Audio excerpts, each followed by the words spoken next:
Apart from being a supporter of strikes, picket lines, demonstrations and occupations, I'm also the Shadow Chancellor.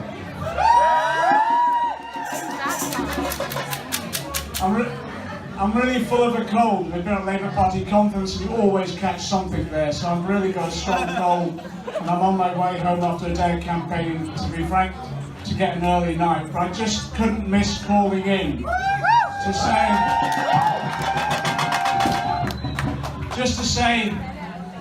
congratulations. This is a tremendous victory that you've secured here in this campaign. After years, I know it's been hard, and I've been along to the various rallies, the demonstrations, picket lines, and we've tried to exert as much pressure as we possibly can, as you know, through motions in Parliament and pressure on the management. But to have this breakthrough is as a result of your determination and courage and strength, but above all else, the solidarity that you've shown amongst yourselves and with others as well.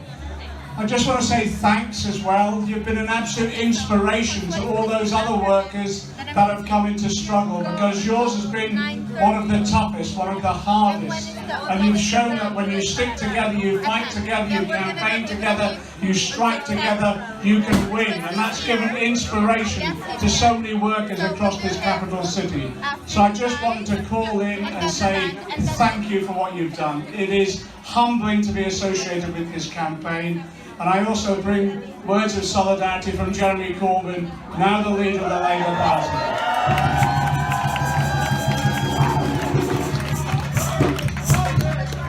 Final point. Your inspiration has inspired others to come forward. In my constituency, I was on the picket lines with the Unite cabin crew at BA. 84 days on strike, forcing management get back into negotiations. At the Bank of England, I see the Bank of England governor every month in my job, and when I saw him last month, he said, "I'll see you again in a month." I said, "You'll see me sooner, because I'll be on the picket lines at the Bank of England with the workers there." They came out on strike. They came out on strike the first time they've been on strike in their history, and they've won a tremendous settlement, and now they're going back into negotiations as well.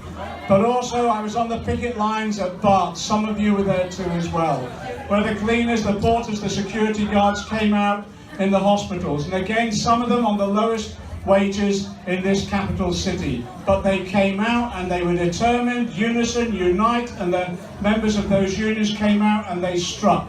And they've sent a message right the way across the health service that we're no longer tolerating low pay, and we're going to break the pay cap, and there'll be further industrial action. And if there is industrial action, let's make it clear, we want it coordinated industrial action, so we build coordinated strength.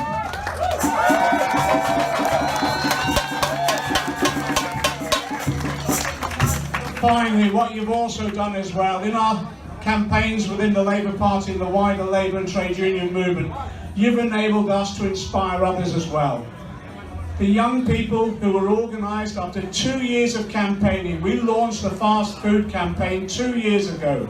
Some of the meetings were held here. One of the hardest struggles that we've had. But to actually, after 2 years of recruiting, to have young people coming out on strike against the might of McDonald's was a huge breakthrough for them.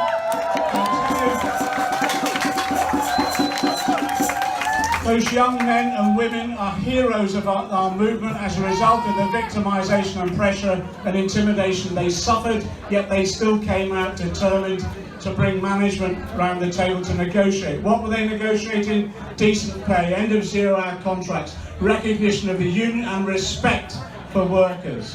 What will happen now, through your inspiration as well, to the Labour and trade union movement now, we're planning a much wider campaign amongst, well, yes, all those low paid, what we call, what some academics call the precariat, those people who have secured no representation up until now but are desperate for support. So in the cleaning sector, in the fast food industry, in the porters, in the hospitals, all of those sectors where there's low pay, lack of trade union recognition, and yes, victimisation, we're now mobilising on a scale we've not seen before. Because we can say, when you join a union and you stand together, look what happened at SOAS. They won through their courage.